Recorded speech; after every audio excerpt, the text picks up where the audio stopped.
Hello everyone, how are you all. I hope आप सभी अच्छे होंगे और अपने एग्ज़ाम्स की प्रिपरेशन भी अच्छे से कर रहे होंगे। आपको जैसा कि पता है कि कॉम्प्लेक्स एनालिसिस एंड टेंसर्स का एक मैंने वीडियो बनाया था जिसमें प्रीवियस ईयर पेपर को दिखाया था। उसमें आप लोगों के कमेंट आ रहे थे कि इसका सॉल्यूशन भी करवा दीजिए। इस वीडियो में हम लोग इसका सॉल्यूशन देखेंगे, वन बाय वन क्वेश्चंस देखते जाएंगे और इसके बाद इसका सॉल्यूशन करेंगे। होपफुली आपको पैटर्न और सारा कुछ पता है कि किस टाइप के क्वेश्चंस बनते हैं और कौन कौन से सेक्शन होते हैं। तो हम स्टार्टिंग करते हैं अपने फर्स्ट सेक्शन से। यहाँ पर जो हमारा फर्स्ट क्वेश्चन दिया हुआ है उसका ए पार्ट देखते हैं। दैट फंक्शन मॉडुलस में जेड है और दिखाना है कि ये कहीं भी डिफरेंशिएबल नहीं है, नो फेयर डिफरेंशिएबल। हम लोग जानते हैं जेड की वैल्यू क्या होती है, x plus i Y, simple है। तो हम लोग जब मॉडुलस ऑफ जेड करेंगे तो इसको हम लोग रूट में कर देते हैं और इमेजिनरी पार्ट का स्क्वायर, रियल पार्ट का स्क्वायर प्लस इमेजिनरी पार्ट का स्क्वायर। ठीक है, इतनी बात सभी को क्लियर है। अब देखिए इसको आगे कैसे सॉल्व करेंगे। यहाँ पर जब हम डिफरेंशिएबिलिटी चेक करेंगे तो इस फंक्शन को हम लोग डिफरेंशिएट कर देते हैं पहले एक्स के टर्म में पार्शियली और उसके बाद में फिर हम लोग वाई के रिस्पेक्ट में करेंगे। लेकिन वाई के रिस्पेक्ट में करते टाइम हमें ये ध्यान रखना होगा कि हमें कोई ना कोई पाथ चूज करना होगा। तो फंक्शन के अकॉर्डिंग हम यहाँ पर y is equal to m x path ले सकते हैं। और जब हमने इसका डिफरेंशिएशन किया, पहले देखिए पार्शियली किया गया एक्स के रिस्पेक्ट में, देन हमारी वैल्यू मिली है x upon root x square plus y square, and then जब हमने y की वैल्यू एम एक्स रख करके किया है तो ये आया है one upon root one plus m square. अब यहाँ पर हम लोग देख सकते हैं कि जो D F by D Z है इसकी वैल्यू m पर डिपेंड कर रही है। तो हमारा फंक्शन डिफरेंशिएबल नहीं है किसी भी वैल्यू पर z की, क्योंकि जो हमारी वैल्यू है वो m पर डिपेंड कर रही है। m क्या है, कोई भी आपका कोई भी कांस्टेंट हो सकता है, तो इस वैल्यू पर डिपेंड कर रहा है, इसलिए जो हमारा फंक्शन है वो डिफरेंशिएबल नहीं है z पर। आई होप आपको समझ में आ गया होगा। कोई भी डाउट हो तो आप कमेंट बॉक्स में लिख दीजिएगा। चलिए फिर आगे देखते हैं हम लोग इसका बी पार्ट क्या है। That the function f x is equal to f z is equal to x y plus i y. आपको ये फंक्शन दिया गया और यहाँ पर बोल रहे हैं is everywhere continuous but not analytic. ठीक है, कंटिन्यूस है हर जगह बट एनालिटिक नहीं है।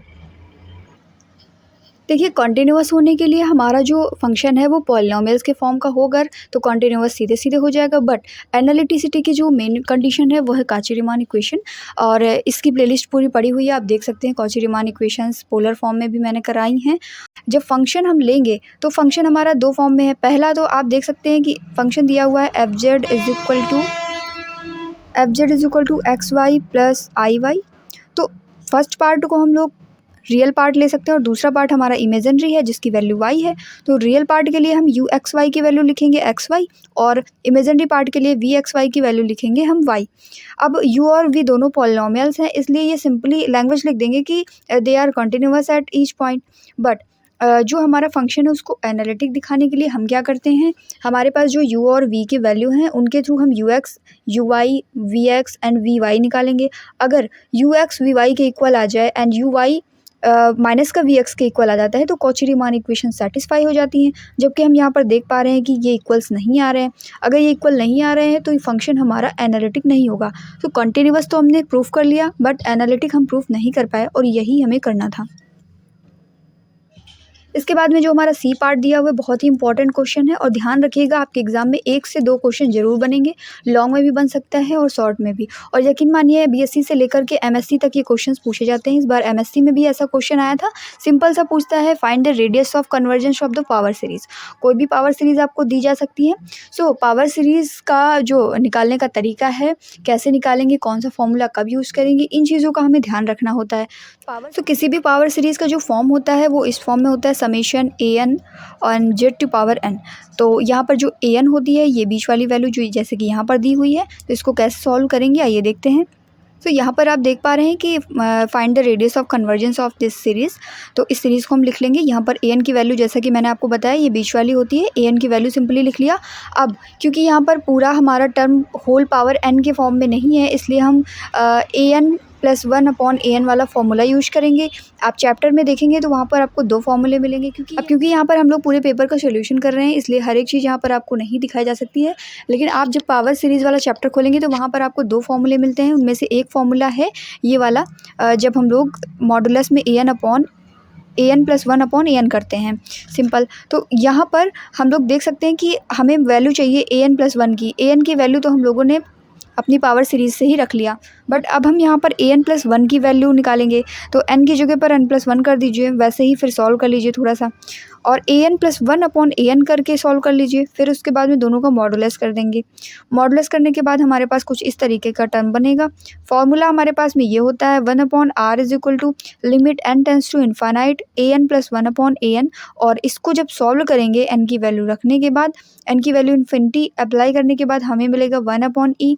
जब 1/r की वैल्यू 1/e मिल चुका है, देन r की वैल्यू क्या हो जाएगी, सिंपली e। तो यहाँ पर हमारी रेडियस ऑफ कन्वर्जेंस क्या आ गई है, ई आ गई है। ऐसे ही पावर सीरीज़ का कोई भी क्वेश्चन आएगा तो इसी तरीके से आप सॉल्व करेंगे। एंड यहाँ पर डी सेक्शन देख सकते हैं, find the fixed point of the bilinear transformation. एक बाइलिनियर ट्रांसफॉर्मेशन आपको दिया गया w is equal to z upon 2 - z।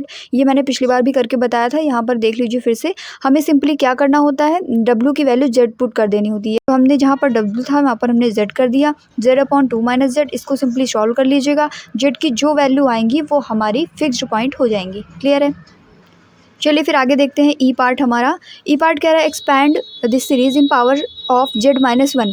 देखिए जब इस तरीके का क्वेश्चन आता है तो वहाँ पर हमें कोई ना कोई सीरीज़ लेकर के चलनी होती, चाहे टेलर हो, चाहे मैक्लॉरियन हो, चाहे लॉरेंस सीरीज़ हो। तो आइए देखते हैं इसका सॉल्यूशन हम लोग कैसे करेंगे। तो जब भी कभी इस तरीके का क्वेश्चन आता है कि एक टर्म दिया हुआ है या एक फंक्शन दिया हुआ है, उसे एक्सपैंड करना है पावर्स में, और इसके साथ साथ ये भी पूछ सकता है कि रेडियस ऑफ कन्वर्जेंस भी फाइंड आउट करिए। ऐसा क्वेश्चन लॉन्ग में भी बन सकता है, क्योंकि दो चीज़ें पूछी हैं। आपके शॉर्ट क्वेश्चन में यहाँ पर एक ही चीज़ पूछी है एक्सपैंड करने के लिए, तो वो यहाँ पर हम आपको बताते हैं। देखिएगा, फंक्शन हमने लिख लिया। फंक्शन को हम कुछ इस तरीके से तोड़ के लिख सकते हैं, 2z + 3 अपॉन z+1 लिखा हुआ है।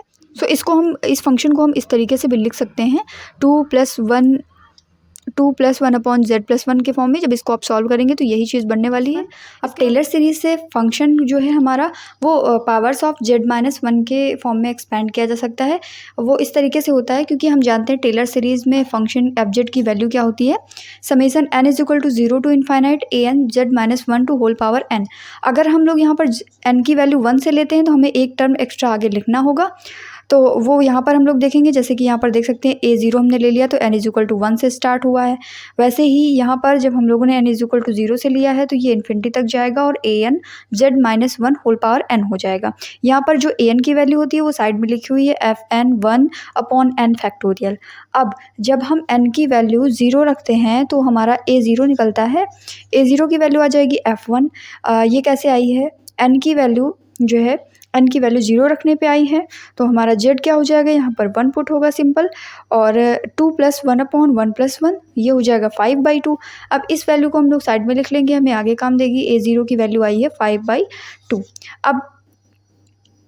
अब यहाँ पर हम लोग देखेंगे कि fn(z) की जो वैल्यू होगी, एक जनरल टर्म, ये फर्स्ट वाला जो कि 0 आया है, 0 + -1 whole power n factorial upon z+1 whole power n+1 होती है। तो यहाँ से जो fn(z) की वैल्यू आ गई है, सिंपली वो ये आ जाएगी। अब fn(z) की वैल्यू ये आई है, तो fn(z) की वैल्यू जब हम लोग 1 पुट करेंगे तो यहाँ पर ये 1 + 1 2 हो जाएगा, जैसा कि यहाँ पर देख सकते हैं, और n फैक्टोरियल को हम लोग नीचे कर लेंगे तो ये कुछ इस तरीके से टर्म बन जाएगा। अब यहाँ पर जो हमारी वैल्यू दी हुई थी an की वैल्यू सिंपली हम लोग fn 1 अपॉन n फैक्टोरियल लिखते हैं, तो ये हमारा an हो जाएगा।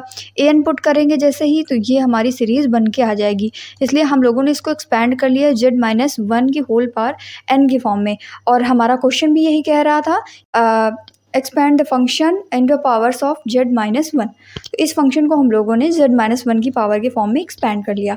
कोई भी डाउट है तो आप कमेंट बॉक्स में ज़रूर लिख दीजिएगा। इसके बाद में आ जाते हैं अपने एफ पार्ट में। एफ पार्ट में देखिए डिफिनीशन दी हुई है, ऐसी कोई भी डिफिनीशन आपसे पूछी जा सकती हैं। बाइलिनियर ट्रांसफॉर्मेशन क्या होता है, फिक्स्ड पॉइंट क्या होते हैं, या फिर पोल क्या होता है, जीरोज़ क्या होते हैं। तो देखिए यहाँ पर पोल की डिफिनीशन पूछी गई, ये एक सैम्पल है, तो आप इस तरीके की सारे डिफिनीशंस को तैयार करके जाएँ। कोई भी डिफिनीशन एग्जाम में पूछी जा सकती है। इसमें देखिए 3 डिफिनीशंस हैं, एक पोल के बारे में पूछा गया, दूसरा मेरोमॉर्फिक फंक्शन, और तीसरा है इंटायर फंक्शन। देखिए पोल की डेफिनेशन को समझने के पहले हमें प्रिंसिपल पार्ट समझना होगा, जो कि हमें टेलर सीरीज़ से समझ में आता है। तो यहाँ पर हम देखते हैं कि पहले आप टेलर सीरीज़ को ऊपर ध्यान से पढ़ लीजिएगा, उसके बाद में पोल की डेफिनेशन आपको समझ में आएगी। प्रिंसिपल पार्ट, अगर हमारे फंक्शन हमारा दिया हुआ है f(z) और at z is equal to z0, अगर किसी भी फंक्शन का प्रिंसिपल पार्ट जो है वो फाइनाइट नंबर ऑफ टर्म्स को कंसिस्ट करता है, देन जो जेड हमारा होता है वो जेड नॉट के इक्वल हो जाता है एंड इसको हम लोग पोल कहते हैं ऑर्डर एम का। अब वो ऑर्डर एम क्या हो सकता है, अगर वो एम की वैल्यू 1 हो जाती है तो उसे हम लोग सिंपल पोल कहते हैं। एम की वैल्यू 1 पर क्या हो जाएगा, सिंपल पोल हो जाएगा। इसके बाद में मेरोमॉर्फिक फंक्शन की डेफिनेशन थी जो मैंने यहाँ पर मेंशन कर दी है। A function which has poles as its only singularities in the finite part of plane is said to be meromorphic function. देखिए सिंगुलरिटीज़ जो होती है वो भी कई टाइप से होती है, रिमूवेबल वगैरह की। तो यहाँ पर जब केवल pole as a singularity work करेगा तो हमारा मेरोमॉर्फिक फंक्शन होगा। और इंटायर फंक्शन क्या होता है, a function which has no singularity in the finite part of the plane is called an entire function. Meromorphic में केवल सिंगुलरिटी के रूप में पोल होगा और इंटायर फंक्शन में कोई भी सिंगुलरिटी नहीं होगी। यानी कि हमें एक बेसिक डिफरेंस समझ में आया कि मेरोमॉर्फिक फंक्शन में क्या होगा, जो सिंगुलरिटी होगी वो एज अ पोल होगी, सिर्फ पोल ही उसमें होगा। और इसके अलावा में जो इंटायर फंक्शन होगा उसमें क्या होगा कि कोई भी सिंगुलरिटी नहीं होगी। क्लियर है? हाँ, इसके बाद में टेंसर से क्वेश्चंस हैं और यहाँ पर आपको डिफाइन करने के लिए दिया गया है contravariant tensor of order r and reciprocal symmetric tensor क्या होते हैं, इन सबको डिफाइन करिए। तो एक वीडियो मैंने बनाया है, वहाँ पर इन सभी को अच्छे से डिस्क्राइब किया है, आप चाहें तो उसे देख सकते हैं। और यहाँ भी मैं आपको बता दूंगी कॉन्ट्रावेरिएंट टेंसर ऑफ ऑर्डर क्या आर क्या होता है और रेसिप्रोकल सिमेट्रिक टेंसर क्या होता है। यहाँ पर कॉन्ट्रावेरिएंट पूछा गया, ये कोवेरिएंट भी पूछ सकते थे, तो सारी डिफिनीशंस आपको याद करनी। यहाँ पर ऑर्डर आर का पूछा गया है, आपसे सिंपल भी पूछा जा सकता है। कॉन्ट्रावेरिएंट वेक्टर और कॉन्ट्रावेरिएंट टेंसर ऑफ ऑर्डर आर दोनों में डिफरेंस है। यहाँ पर आप देख सकते हैं कॉन्ट्रावेरिएंट टेंसर ऑफ ऑर्डर आर लिखा हुआ है लेट ए I1 I2 IR आइज यहाँ पर हमने जो वैल्यू ली है 1 to n ले सकते हैं। B n to the power r functions of the coordinates x1 x2 dot dot xn if corresponding functions a bar I1 I2 IR of the coordinate x bar 1 x bar 2 and x bar n transform according to the law. अगर इस law के according transform होगा तो हमारा वो कॉन्ट्रावेरिएंट tensor of order are होगा। Then the functions, ये जो फंक्शन है हमारे a I1 I2 IR, इनको हम कहेंगे component of the contravariant tensor of order r या फिर रैंक आर भी कह सकते हैं in the coordinate system xi। देखिएगा इस रूल के अकॉर्डिंग अगर ट्रांसफॉर्मेशन आपका होता है contravariant tensor of order are होगा। और इसी का जस्ट अपोजिट जो कोवेरिएंट के बारे में दिया जाता है, कोवेरिएंट में हम लोग जानते हैं कि ये सबस्क्रिप्ट में होते हैं आइज, और जो कॉन्ट्रावेरिएंट होता है उसमें हमारे सुपरस्क्रिप्ट के फॉर्म में होते हैं। जो हमारा टेंसर वाला वीडियो है उसमें मैंने डिटेल से समझाया है कि सबस्क्रिप्ट क्या होते हैं, सुपरस्क्रिप्ट क्या होते हैं, उन्हीं से ये कॉन्ट्रावेरिएंट टेंसर्स वगैरह बनते हैं। इसके लिए बेसिक आपको जानने की ज़रूरत है कि कॉन्ट्रावेरिएंट वेक्टर्स क्या होते हैं एंड कोवेरिएंट वेक्टर्स क्या होते हैं, उन्हीं से बनते हैं ये कॉन्ट्रावेरिएंट टेंसर्स।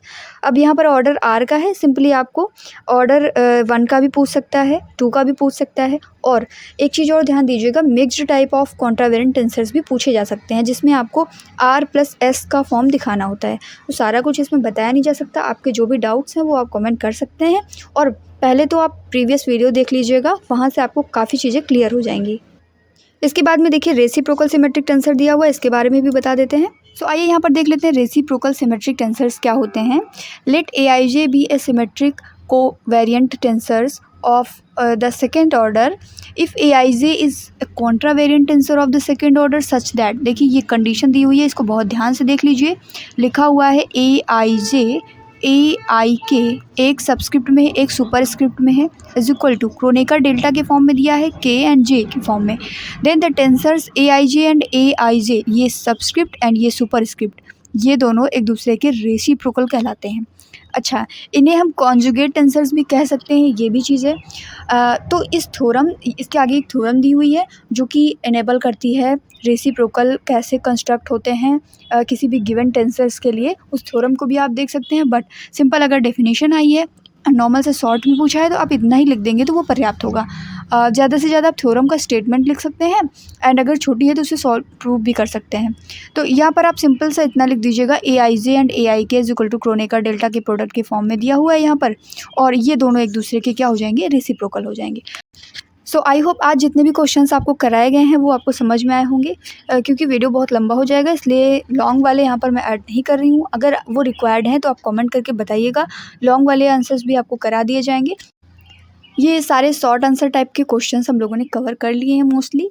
अगर कोई भी क्वेरी है तो आप कमेंट करके बता सकते हैं। अपने फ्रेंड्स के साथ इसे शेयर कर दीजिएगा ताकि उनकी भी हेल्प हो सके, और ऐसी वीडियोज़ के लिए हमारे चैनल को सब्सक्राइब कर लीजिएगा। Thank you.